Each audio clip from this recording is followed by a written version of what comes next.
All right. Again, we welcome you here. I see at least one new face. We're glad that you're here with us. I welcome you here. And everyone else, very welcome here. I'm really glad to see all of you here. The moment I arrived in New Jersey, in Catalyst, I felt such a welcome, and it was about 2 years ago. And great, just the acceptance of us, our family, and immediately we bonded well with you. And over these years, and I built a relationship with many of you. I'm so grateful, and I love you all. And I'm really deeply thankful that so many of you we get to know better. And even this morning, I was a little bit sick, passed out this weekend, and this morning, and Eugene just came up and prayed for me. It's such a great feeling. This brother come to me and I want to pray for you, and that's great. And I love you all.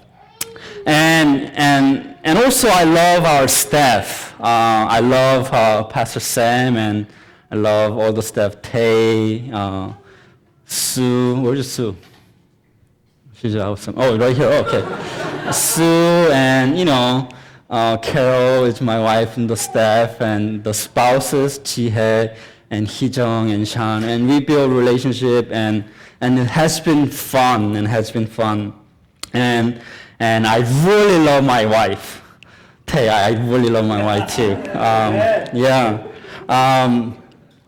One of our staff meeting, I think it was, a couple weeks after Tay came back after the Voice of the Apostle.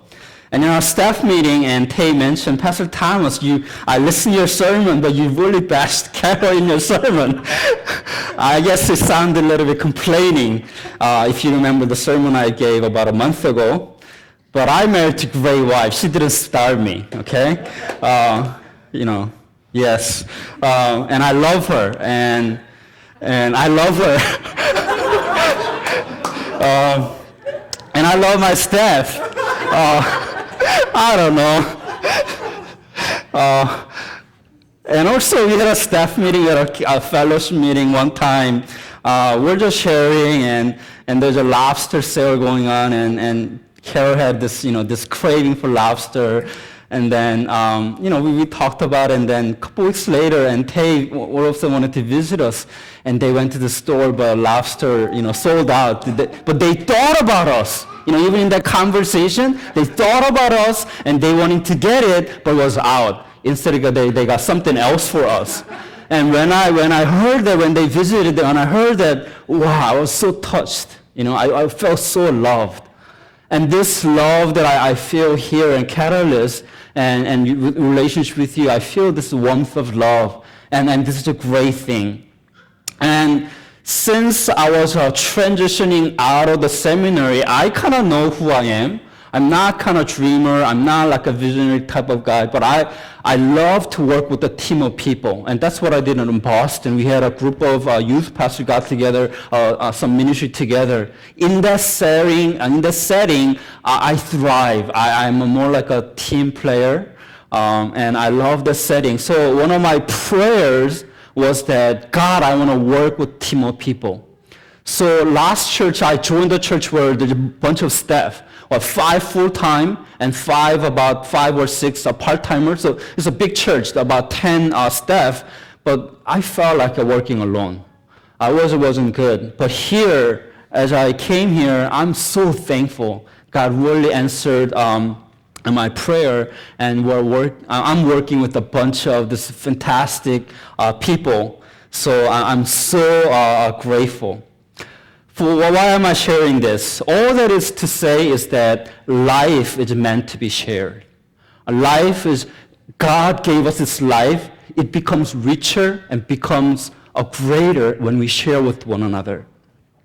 So one of my job title, I'm not sure if you have a title, but I can just call it because Pastor Sam doesn't care what I do. So one of my job title is Life Group Ministry Pastor, something like that, right? But that's one of my main responsibilities, kind of, working together with the Life Group Ministry here. So I've been thinking about it, but in the past 2 years, I never spoke about this topic of life group. Have I? I never.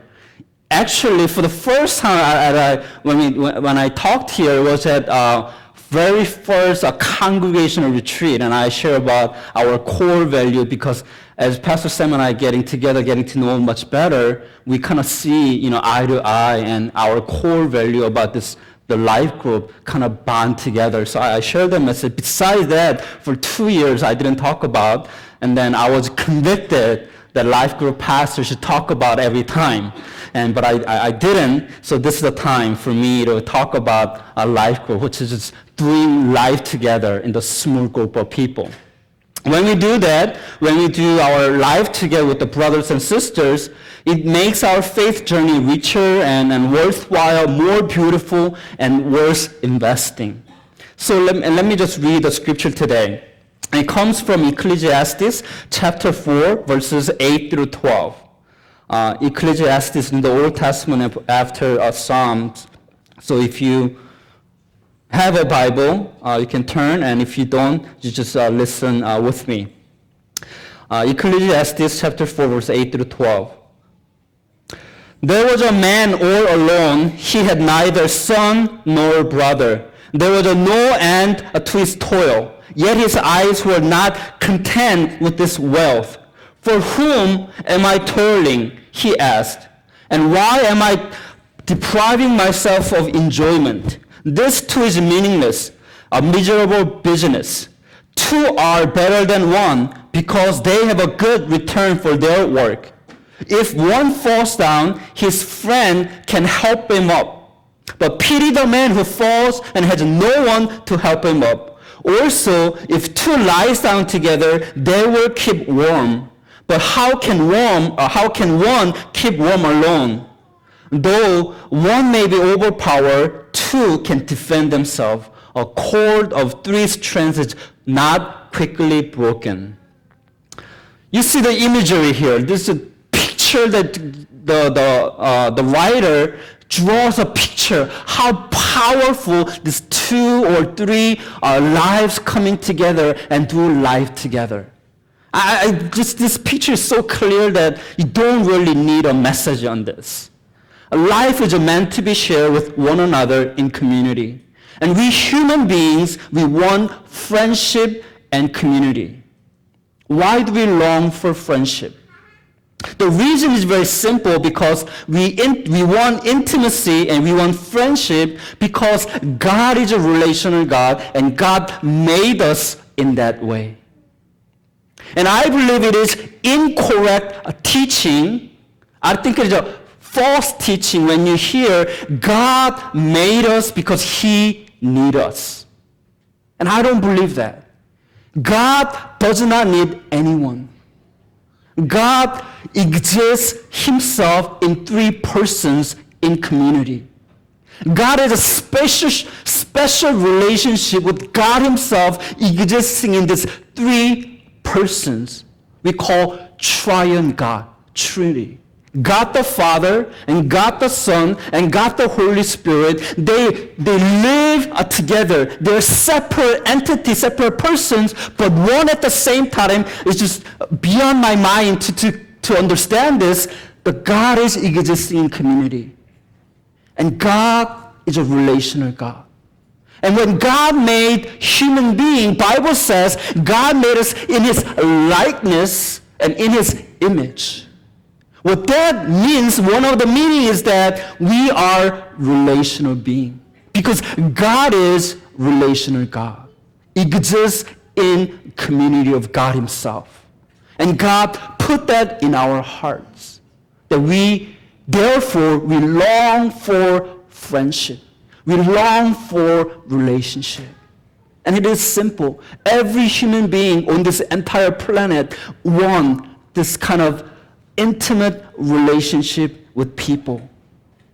And therefore, our desire for relationship will reflect God's image in us. And that is why the Bible says everything that God created was good except when God watched Adam was alone. There was the only moment the Bible described everything that God created was beautiful, was good. Tree and the moon and the stars and all the birds and animal and the plants, everything that God saw is good and beautiful. But one day when God saw Adam, he was all alone. It was not good for man to be alone. Being alone simply is not good. Adam being in the state of aloneness, this is not a singleness, okay? Being single is a different thing. Being alone was not good. And when you hear this particular verse, Genesis 2:18, it used in the context of marriage, rightly so, the husband and wife coming together, but it goes beyond that. It is talking about the humanity that belonging to one another, need one another. So therefore, that we want this relationship. And when God saw Adam needs someone to be loved and to this have a fellowship with one another and to experience this life together. When God saw that, it wasn't good. He's alone. And God designed us to have this meaningful relationship. And that is why the Bible tells us so many times, do many things one another. There are scores and scores of verses talks about love one another, care for one another, encourage one another, kiss each other on their cheek. That's in the Bible. And just on and on. There's so many things, build each other up. And there's just so many things that we have to do things with one another so that we can grow together. And this morning, our text is a very powerful text. Just to look at, if you just think about this image, it's very powerful. And the statement itself is very powerful. Look at verse 8. There was a man all alone. He had neither son nor brother. Doesn't this sound so sad? There's a pity man, all alone. No son, no brother. In our day, we have this retirement plan, right? You have the 401k, this IRA account. At least we have this social security benefit. But back in the day, in the times of Bible, having sons were their retirement plan. And if you don't have sons, you're basically screwed. You have no plan for your retirement. And that's it. Your life is over. Who's going to take care of you? Nobody. Okay. You're alone. You're screwed, basically. The Bible doesn't say, but that's just how I see it. Back in the day, nobody really took care of each other except their children. That is why, one of the big reasons why there are so many children back in the day. They can take care of their parents after they are raising up their kids. And everyone who read this, everyone who heard this, exactly know how sad this is. There was a man all alone. He had neither son nor brother. How sad. Not only that, retirement plan, but also, human gut level, we know how sad it is. Throughout the book, this quester of life, the teacher of life, he's a professor about life. He's a Solomon. He repeats this word, meaningless, meaningless. Life is meaningless. Solomon is the one who had everything. He had wealth. He had wisdom. He had this friends who had this whole entertainment system. There's dancers before him, singers before him. Everything that he wanted for pleasure, he had it all. And he's pursuing his dream of life. And he comes to the conclusion, meaningless. Meaningless is just this life. And he saw this particular aspect of life, being alone, is such a so sad thing. Being alone is one of the saddest human disease. Many people are in our day who are always surrounded with the people, yet they feel lonely. They feel utterly alone. And I am afraid that this statement is true for some of us. Some of us have roommates, crowd of people around us, yet they feel alone. This is the thing about North Bergen and especially New York City life. We're always surrounded with so many people. No matter where you go, you see people all around you. You eat with people, you work with people, you go to school with people. You have these relationships and connections. And we have these social media tools, Facebook, LinkedIn, and all these things that help us to connect with one another. And yet we find that people are lonely. And it's very hard to be alone in our city. If you choose to be alone, it's very hard. Unless you live by yourself in your place, it's very hard to be alone, especially in our city. And we're so surrounded, so many people, and people are lonely. The truth is that proximity of the people does not equal intimacy. Proximity does not necessarily bring intimacy. Doing a life together requires this choice of commitment to grow with one another. And this commitment is so important because friends are one of the most important sources of human well-being. Even if you gain the whole world, all the career success and everything else, all the materials, and if you have nobody to share with, that's pretty sad. I don't know where this study comes from. Again, friends are one important source of human well-being. And that is why this commitment to one another, to grow with one another, is so important. One pastor said, eating Twinkies with the friends is better than eating broccoli alone. And I think it is true. Once in a while, having a bag of Doritos, a bunch of your friends watching the game on Sunday is better than exercising in the gym or alone. I think it is true. Having a group of friends, you laugh together, even though some junk food going on, it's a good thing. If it is once in a while, not every day, right? It's the friendship.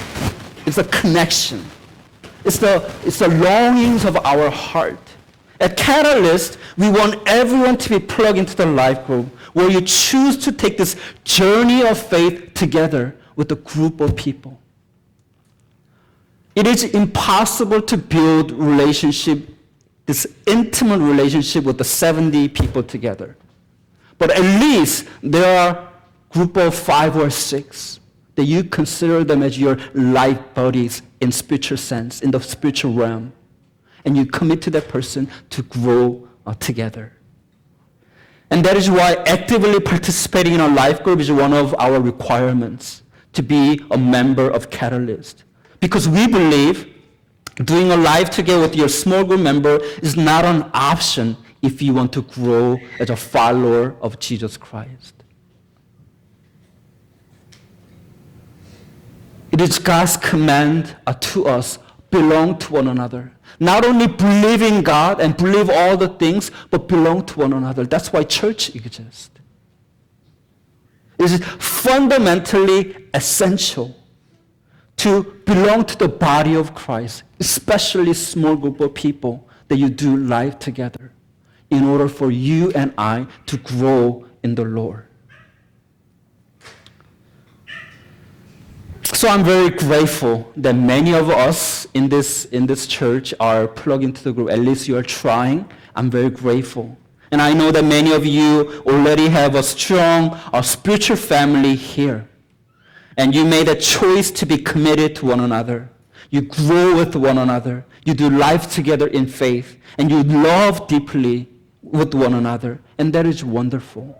And that's what we want from every disciple and every members at our church.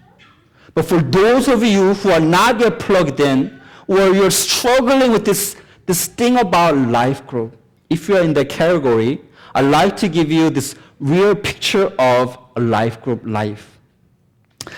So I don't want to draw this fancy kind of fantasy picture of life group. I don't want to say, if you go to life group, it's all great. That's not true. That's lie. Okay, if I ever say that, correct me. That's not true. When you go to life group, sometimes it's not that pleasant. I'll be just honest. Okay, I just want to give this a real picture. There are a couple of challenges to do life group together. One is overcoming human weaknesses. Life group experience is not always lovey-dovey and happy and exciting. It's not always good. There is EGR person in a life group. EGR stands for extra grace required. Every group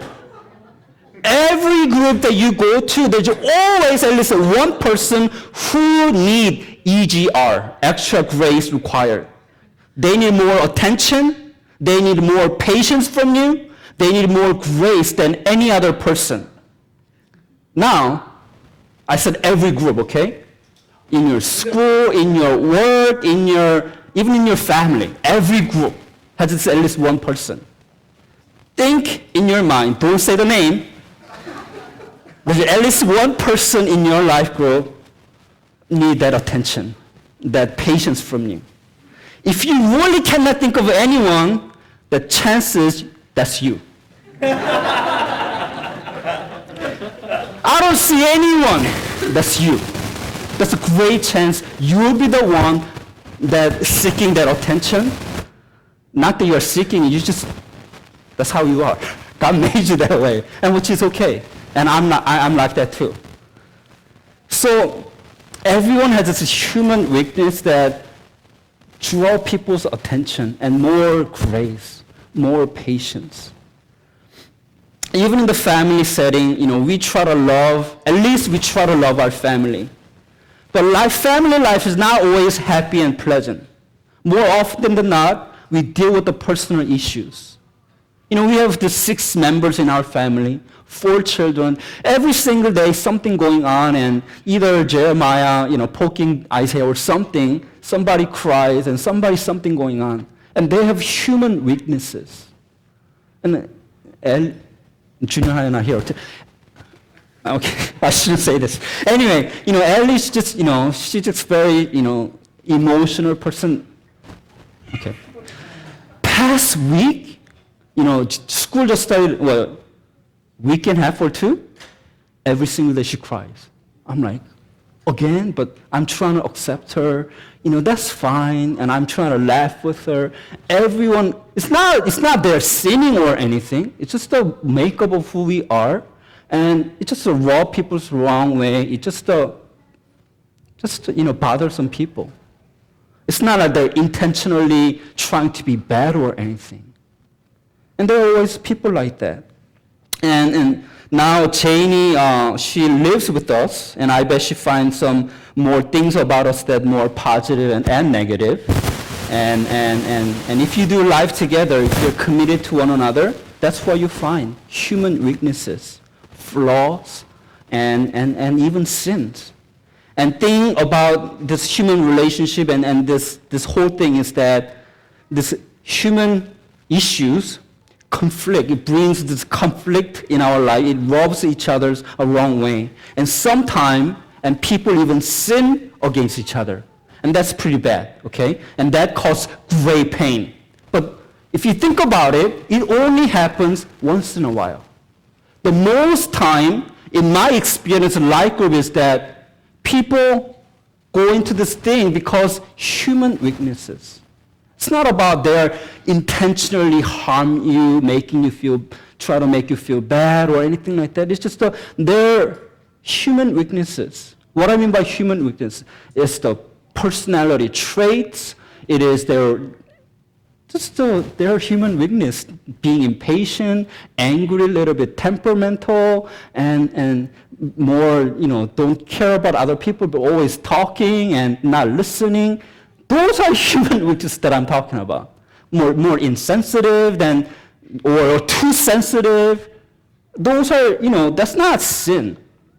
Actually, in the previous church, I had this one life group. She's an awesome person. Everyone loves her, but she had this direct personality, and she's a little bit insensitive when she just talk to people. If you're college setting, right? Texas is pretty hot, so in the summertime, ladies, college, they wear, girls especially, like little spaghetti strip, and is that what you call? I'm not sure. Strap or whatever. Okay. It's like almost not naked, but almost. Then she goes to that person. Hey, change your coat. I mean, just upfront like that to her life group members. Just being upfront person, and a lot of people are hurt. And that's her personality. But once you get to know her, she's a very deep, loving person. And once they get to know her, oh, that's who she is. And they appreciate later on. And in the beginning, she caused a lot of trouble in the life group. And that's kind of what's happening in the life group. And some of your life group members have a little bit more hot temper and a little bit too sensitive. Anything that you say begin to hurt them. And one time I had a member about 10 years ago, I had this church. And this person is kind of a little too obnoxious and a little too offensive. And I've been, having this, kind of small group with him for 4 years. And over the years, he got changed. And I was hurt. He thinks like, you don't know that Greek word? What kind of pastor are you? I mean, it hurts. Right? But I'm sorry, I don't know that Greek word. And it hurt me. I mean, things like that, there are some, he's not intentionally trying to hurt me, but the way that he speak and things just, like that. So the more you get to know your life group member, you find out issues. And some of the issues are sometimes quite huge. And as we're committed to one another, as we do life together over time, we learn to love those difficult people. And we see growth in them and growth in us. And that's how the transformation of life happens in the life group. And that's what I see in the life group here. Many of you are growing, and I'm so proud of you. And I see that many of you are, over past years, I see you, visibly I can see that you're growing and maturing. So number one thing is overcoming human issues. Tell to each other, I have human issues, you have human issues. Tell to one another. Maybe I should use.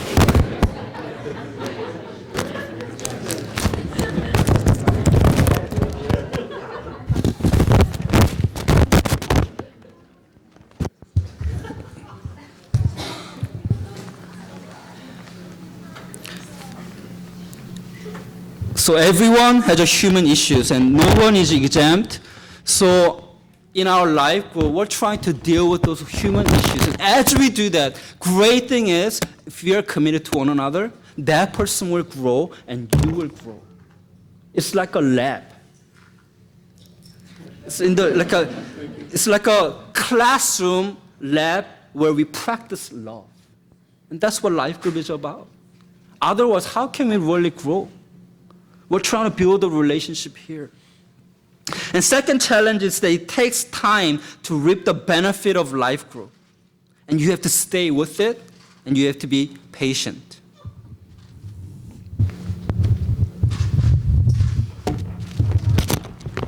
It's like a physical exercise. You don't immediately taste all the benefit of working out on a regular basis. But over time, if you keep up with this exercise, you begin to have more energy, and your heart your heart gets stronger. And that's what happens in the exercise, physical exercise. In the spiritual exercise of human relationship, that's the same thing. As we commit to one another, over time, we reap the benefit of life group. And I invested in a life group over past 10 years, and I hear people tell me how life group played a big part in their spiritual growth. And if you show me about 10 people who are growing Christian, I can show you 9 out of 10 those people who have a strong relationship with a small group of people. That's how it is. Anyone who is a growing Christian, they have that group of people to do life together. Without that, I'm not sure. That's how the Bible tells us. Do things one another. In our last LG group leaders meeting, I invited a couple of members and to share and how the life group is impacting them. And when I heard that, it was so encouraging. And here people really growing in the life group. And you see that in your life group. I want to encourage you. Keep going and keep just being plugged into that group. I know sometimes it's hard, but you will reap the benefit later on. So let me just go to the text here. It says, actually, verse 1, if you look at it here, he talks about how this value of this group of people doing life together. Verse 1, chapter 1. Again, I looked and saw all the oppression that was taking place under the sun. I saw the tears of the oppressed, and they have no comforter. A power was on the side of their oppressor, and they have no comforter.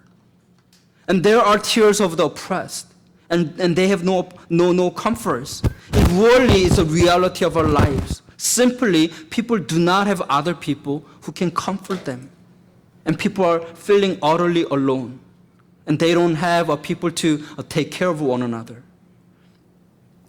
And there's one more thing. In verse 4, it says this, and I saw all labor and all achievement spring from man's envy of his neighbor. This too is meaningless, a chasing after the wind. Again, this Solomon, he is a teacher of life. He had everything. He learned many things about life. And he says this, he saw how envy is making life meaningless. When you envy your neighbor, you cannot get along with your neighbor.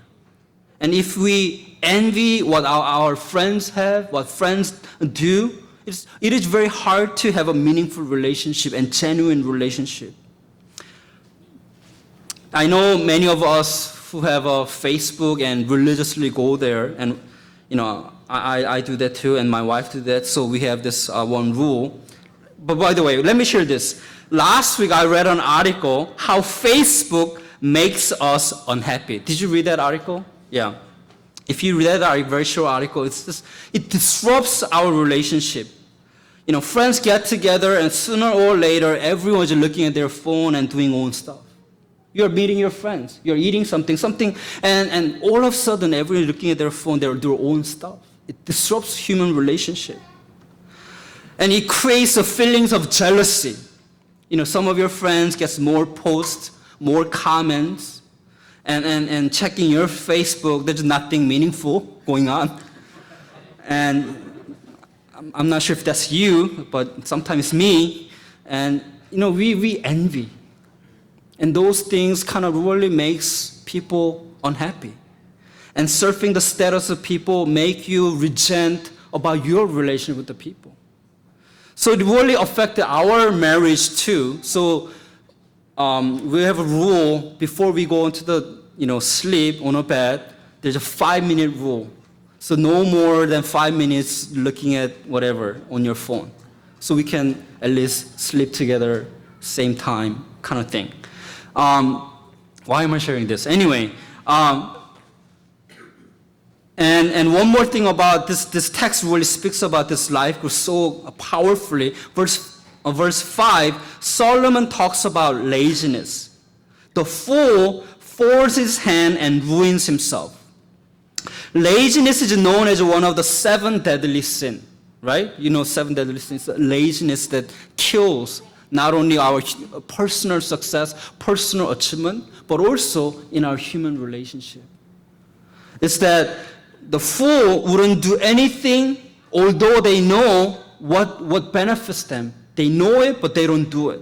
In the Bible, it is a fool who doesn't do anything, and it means that in the Bible, a fool means that they are not unlearned, they are not uninformed, but they are just people who don't care. And even though they know what's good for them, just don't care. And think about it. We all know how important this is.